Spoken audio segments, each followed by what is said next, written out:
Hello అందరికీ నమస్కారం. Hope everyone are having a great Sunday. Subscribe చేసుకున్న వాళ్ళందరికీ ధన్యవాదాలు. ఎవరైనా చేసుకోకుండా ఉంటే మాత్రం ప్లీజ్ సబ్స్క్రైబ్. మరిన్ని మంచి విషయాలు, మరిన్ని వార్తలు, ఏది తప్పు ఏది ఒప్పు అన్నది మీకు చేరవేయడానికి నా వంతు ప్రయత్నం నేను చేస్తాను. అండ్ ఈరోజు తమిళనాడులో విజయ్ గారు నూతన ముఖ్యమంత్రిగా ప్రమాణ స్వీకారం చేశారు.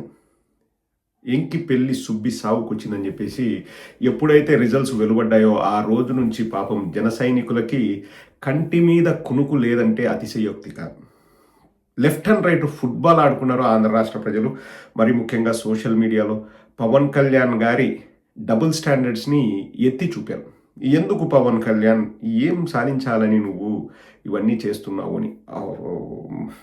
ముందుగా అద్భుతమైన కొసమెరుపు ఉంది, చివరి వరకు చూడండి. సో పవన్ కళ్యాణ్ని ఏకి పడేశారో ఆంధ్ర రాష్ట్ర ప్రజలు. కాదబ్బా, సొంతంగా పార్టీ పెట్టి విజయ్ ఎలా గెలిచాడో చూడు, నువ్వు ఎందుకు ఇలా ఊడిగం చేస్తావు, వేరే వాళ్ళకి ఏం సాధించాలంటావు అంటే జన సైనికులకి కోపం వస్తుంది.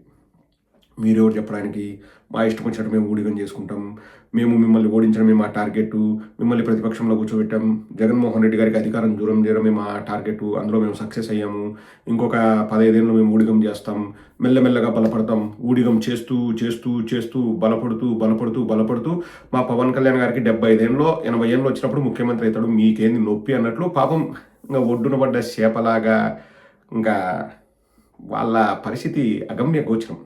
తనకలాడినారు, మామూలు కాదు, గిల్ల గిల్ల గిల్ల గిల్ల కొట్టుకున్నారు. ఇంకా ఎక్కువ మాట్లాడితే ఏడుస్తారా అన్నంత పరిస్థితి అయిపోయింది జన సైనికులది. ఇక్కడ ఒక 3 విషయాలు అయితే నాకు భలే నచ్చాయండి. ఇవి కేవలం అంటే ఎవరో మీమ్స్ ట్రోల్స్ పెడతారు కదా, ఇవి నవ్వుకోవడానికి మాత్రమే. దాంట్లో మళ్ళా కోడిగుడ్డు పైన ఈకలు వీకినట్టు అలా ఎందుకు ఇలా ఎందుకు అనుకోకండి. అంటే నేను చెప్పేది మీరు అనుకోరు ఎలాగూ. ఈ పాపం బాధల్లో ఉన్న జన సైనికులు ఇట మాట్లాడతారు అట మాట్లాడతారు అంటారు. ఇక్కడ ఒక 3 జోకులు అండి. నేను సోషల్ మీడియాలో చూసి పడి పడి పడి నవ్వాను. ఇంకా కొసమెరుపు ఉంది, అదైతే ఇంకా కొడితే బాల్ సిక్సర్ వెళ్తుంది. ఫస్ట్ జోక్ ఏంటంటే again just to enjoy the memes and trolls అంతే అండి. గవర్నర్ గారి దగ్గరికి విజయ్ గారు వెళ్ళారంట. ఇప్పుడు మనం రోజు వింటూనే ఉన్నాం మ్యాజిక్ ఫిగర్ 118 అని. సో ప్రతిరోజు గవర్నర్ గారి దగ్గరికి వెళ్తుంటే ఒకరోజు గవర్నర్ గారు చెప్పారంట, విజయ్ గారు please come with proper figure అని చెప్పారంట. విజయ్ గారు ఎస్ అని ఒకరోజు వెళ్ళారంట. గవర్నర్ గారు అప్రూవ్ చేశారంట. అక్కడ ఒక ఫోటో చూశాను. గవర్నర్ గారు ప్లీజ్ కమ్ విత్ గవర్నర్ గారు please come with proper figure అంటే విజయ్ గారు త్రిష గారిని తీసుకెళ్ళారట. ఓకే, ఇంకా నువ్వు ముఖ్యమంత్రి అవుతున్నావు అని చెప్పేసి, అంటే ప్రాపర్ ఫిగర్ అంటే సంఖ్య, కానీ నవ్వుకోవడానికి వాళ్ళు చెప్పినది ఏంటంటే ప్రాపర్ ఫిగర్ అంటే త్రిష అందంగా ఉంటుంది కాబట్టి త్రిషని తీసుకెళ్ళాడు, ఓకే అని చెప్పేసి సంతకం పెట్టారు అన్నది ఒక జోక్ అండి. సో ఇక రెండవది కమింగ్ టు అవర్ సైనికులు.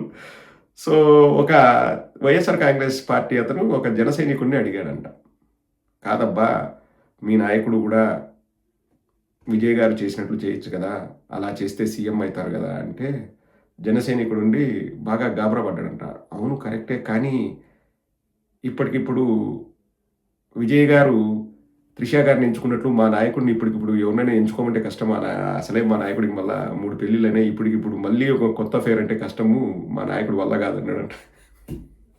అది కాదరా నాయన, సింగిల్గా పోటీ చేయండి జన సైనికుడు అట్లా అనుకున్నాడంట. ఇక 3వ జోక్ అండి. గవర్నర్ గారి దగ్గరికి 4-5 సార్లు విజయ్ గారు వెళ్ళారు, ఓపిక్గా వచ్చారు, పోయారు, చివరికి ముఖ్యమంత్రి అయ్యారు. అదే పవన్ కళ్యాణ్ అయితే అసలు ఓపిక లేని మనిషి కదండి. నాకు సీఎం వద్దు, ఏమొద్దు, ఎవరికైనా ఇచ్చుకో నువ్వు సీఎం, నాకు డీసీఎం చాలు, నేను అది తీసుకుంటా, నేను ఎంజాయ్ చేస్తా అని అనేవాడంట పవన్ కళ్యాణ్. ఈ జోకులు నేను చూసినప్పుడు అంటే ఐడియా ఎలా వస్తుందండి, మన నెక్స్ట్ జనరేషన్ వాళ్ళు ఉంటారు కదా యూత్, వాళ్ళ ఐడియాలకి హద్దే ఉండదు. నేనైతే ఈ 3 జోకులు చూసి పడి పడి నవ్వా. అంటే ఒకటి జోకు, 2 అంటే ఉన్న సిచ్యువేషన్కి అర్థం పడతాయండి. ఇప్పుడు ఫస్ట్దేమో విసిగి వాళ్ళు అంటే విజయ్ గారి అభిమానులు విసిగిపోయి అలాంటి జోక్ ఒకటి స్టార్ట్ చేశారు.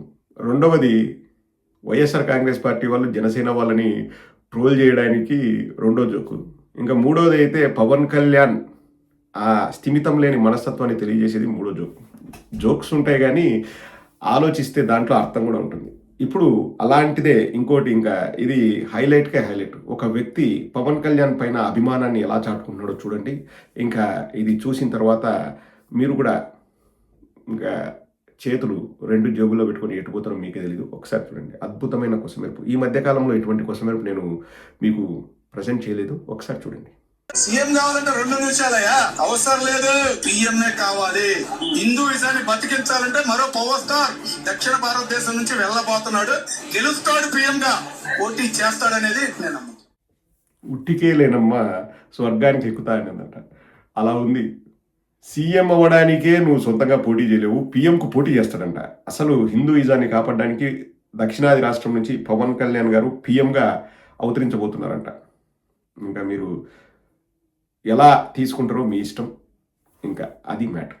Hope you like this video. ఇక్కడ జన సైనికులు మాత్రం హ్యాపీగా ఫీల్ అవుతున్నారండి. అమ్మయ్య, విజయ్ ప్రమాణ స్వీకారం చేశాడు, మాకు ఒక బాధ తప్పింది. ఈ 4వ తేదీ నుంచి 10వ తేదీ వరకు ఈ వారం రోజులు మా బతుకులు బస్టాండ్ అయినాయి. ఇకనైనా ఆ ఊడిగం అనే పదం ఆపేయండిరా స్వామి. మా సావేదో మేము చేస్తాము. మా నాయకులు సొంతంగా పోటీ చేయలేకపోతే మేమేం చేస్తాము. దయచేసి ఇంకా ఇంతటితో మమ్మల్ని ఆపండి అని చెప్పేసి ఇంకా దీనంగా వాళ్ళు వేడుకుంటున్నారు జన సైనికులు. సో మనం చెప్పాల్సింది మనం చెప్పినాం. మనం ఎక్కడ కూడా పవన్ కళ్యాణ్ గారిని మనం ఎక్కడ కించపరచాలనే ఉద్దేశం మనకు ఉండదు. ఎందుకంటే మనందరికీ పవన్ కళ్యాణ్ అంటే ఇష్టం. ఆయన మీద ఆయనకే ఇష్టం లేదు, నమ్మకం లేదు. That is the big problem. ఆ ప్రాబ్లమ్ని ఎవరు సార్ట్ అవుట్ చేస్తారంటే డోంట్ నో మా.